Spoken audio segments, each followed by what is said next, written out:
जरा आए इमाम आजम अबू हनीफा नुमान इब्न साबित पर कि ये कब पैदा हुए, कब फौत हुए, इनके बारे में रिवायात अकवाल तारीख के अंदर क्या मौजूद हैं। इमाम अबू हनीफा के मायानाज फिका के इल्म शरीयत के मायानाज माहिर इमाम अस्माई रहमहुल्लाह की है।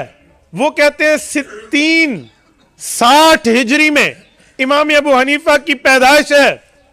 एक रिवायत मनाकिब मौफिक में इमाम सदरुल अइम्मा ने नकल की है।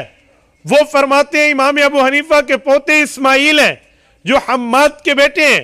इस्माइल बिन हम्माद बिन अबी हनीफा का कौल ये है मेरे दादा सन 70 हिजरी में पैदा होते हैं, और एक कौल जमहूर मुअर्रिखीन का है, मेजॉरिटी जिस पे अक्सरियत कायम है, वो है सन 80 हिजरी में इमाम अबू